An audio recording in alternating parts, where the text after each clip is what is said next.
everybody. This is Dr. Marianne Farris. I'm one of the PGY3 neurology residents at UF Health Jacksonville in Florida.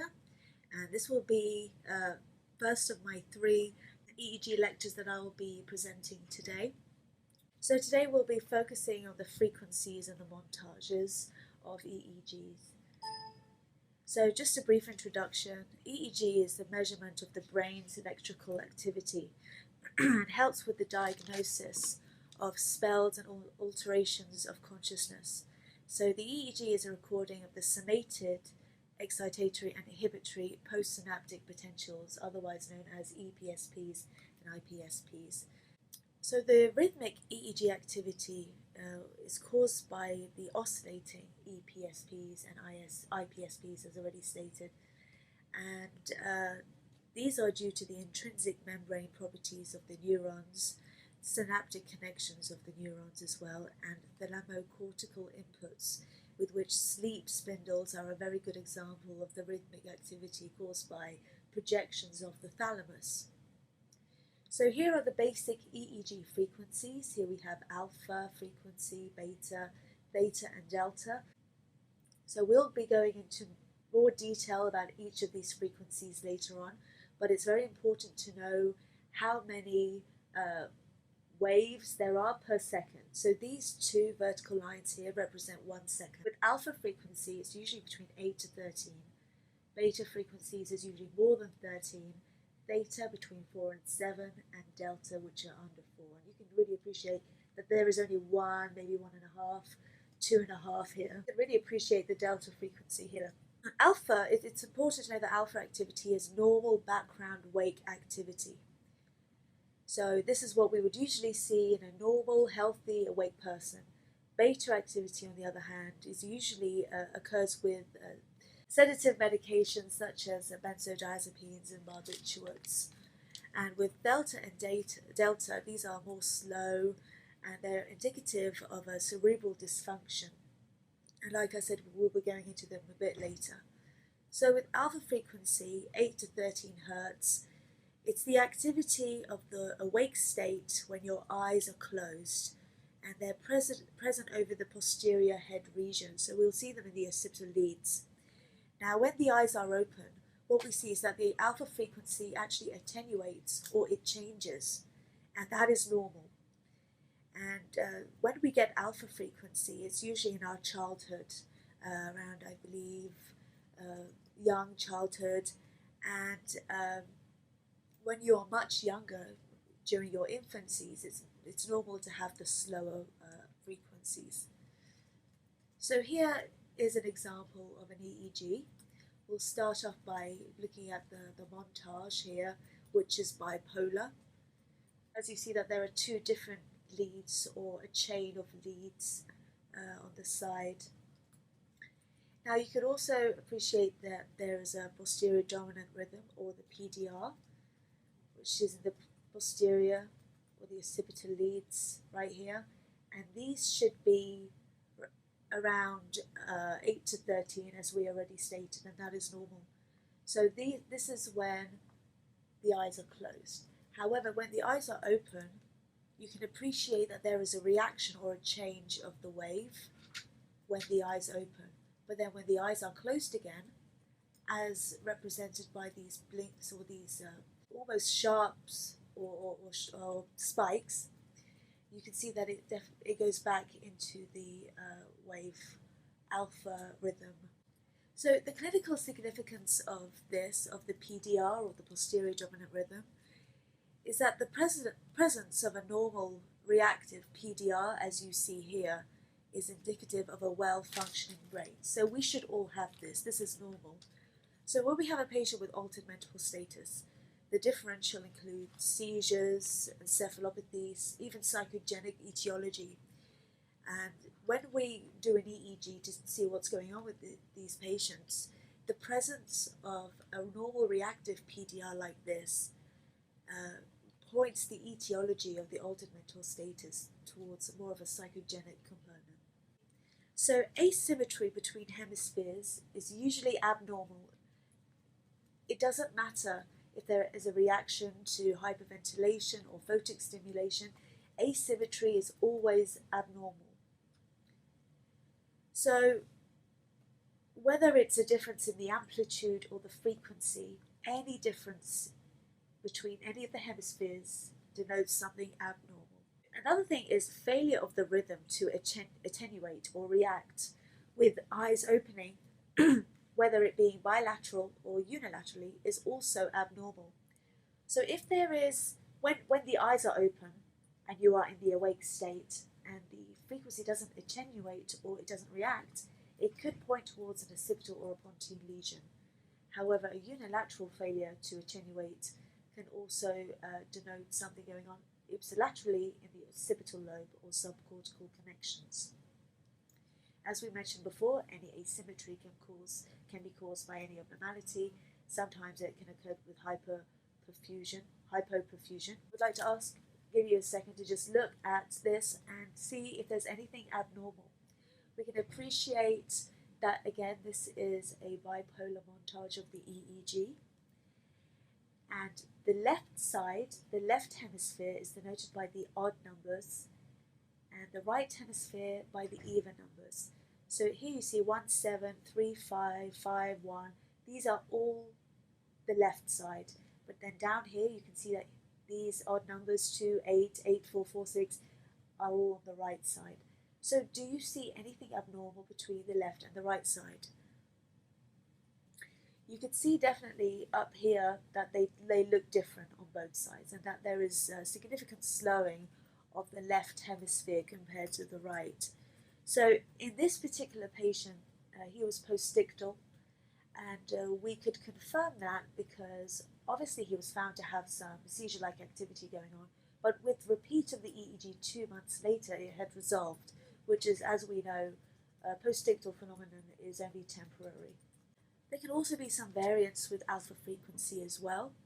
Temporal alpha, which is normal in the elderly. We know that the alpha frequency is usually seen in the occipital leads. However, it can also be seen in the elderly. Frontal alpha may also be seen after arousal from sleep or after a toxic metabolic insult. Paradoxical alpha is, we know we've already discussed that when your eyes are open, the rhythm attenuates. However, sometimes when your eyes closes, that is the time for the rhythm to attenuate, and this can occur with sedation. So if we go onto the beta frequency, it's over 13 hertz per second, so we should expect over 13 of these spikes per second. And these are enhanced by benzodiazepines and barbiturates, and can also be found during drowsiness as well. So you can definitely appreciate the diffuse beta, the low amplitude, high frequency appearance of this EEG. Again, if we look at the montage, this is no longer a bipolar montage, but a referential montage. And I'd like to ask you what you think of these spikes that occur diffusely and intermittently. This is an artifact that we find on EEG, and these are eye blinks. And we'll go into the artifacts in the next EEG lecture. So with the theta frequency, it's between 4 to 7 hertz. Again, 4 to 7 of these per second. So the repetitive theta slowing can be indicative of a mild disturbance in cerebral function in an awake adult. However, in a child it can be normal. As we already said, the younger you are, the more normal it is to have slower frequencies. You could find it in adults when they are drowsy, and that is normal.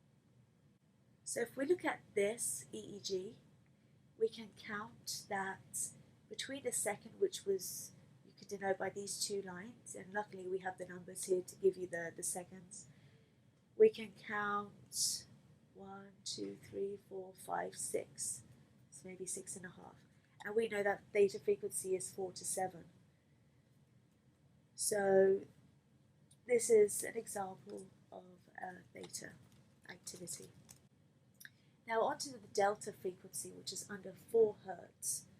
This is normal in infants and during sleep, and it can represent moderate to severe disturbance of cerebral dysfunction as well. And you can again really appreciate the lower frequency per second. So here is a bipolar montage of an EEG. You can appreciate intermittent rhythmic delta activity in the frontal leads. This is also known as FIRDA, or frontal intermittent rhythmic delta. It could be because of a number of things, most commonly associated with lesions, tumours, and encephalopathies. So now we'll go on to the EEG recording. So EEG recording, so this is measurements from the nasion to the anion, or inion, however you want to pronounce it. So it's basically from the nose to the back of the head and the preauricular areas, which is by the ears. So this is how we formulate the EEG on the head and put all the leads on the head. So they are associated with different letters, each lead that we put on. F can stand for frontal polar, P for parietal or posterior temporal, T temporal, O occipital, C central, and Z is the midline areas. So it's also very important to know that the odd numbers are designated to the left side and the even numbers to the right side. So the polarity convention, or why a certain lead points upwards, or why certain waves go upwards and why certain waves go downwards, that's very important to know. And it takes into relation the different inputs. So there are two inputs, 1 and 2. And this is what we usually see on the EEG on the left side. So if input 1 is negative in relation to input 2, then it goes upwards. Basically, if the second input is more positive than the first input, it will go positive. However, if input 1 is positive in relation to input 2, then it will go downwards. In other words, saying that input 2 is more negative than input 1, it will go downwards. Here is just an elaboration of the bipolar montage. It links the electrodes in a chain-like manner, usually demonstrated by this double banana appearance. So if we could just look at the left side here of the EEG, we could go to FP1 to F3, and then F3 to C3, C3 to P3, and then P3 to O1. And then it goes on to the right side, and we can also recognize that by the numbers used. So from odd to even, odd to even. So referential montage, input 1 is compared with an average or the same electrode, which is input 2. And input 2 is always the same. And it's a good way whenever we want to look at asymmetry or electrode artifacts, it's always good to look at the referential. So this is the common electrode reference montage. So they use the same input 2, which is one electrode, whenever they're comparing the other leads. And this, like I said, is a good example of the referential montage. The average reference montage is basically the whole average, all the leads put together, and they are input 2 with which input 1 is compared to. Now the Laplacian is not used very often, I don't believe we use it in this hospital necessarily, but it looks at one particular leader, in this case it's C3, and the input 2 is the surrounding leads around it. And it's good for detecting localized waveforms. So with questions, you're more than happy to get in contact with me, email me, message me, call me, and I am more than happy to elaborate anything that I've spoken about. So I'd like to thank you, and my next EEG lecture will be about activation procedures, artifact sleep, and I believe normal EEG.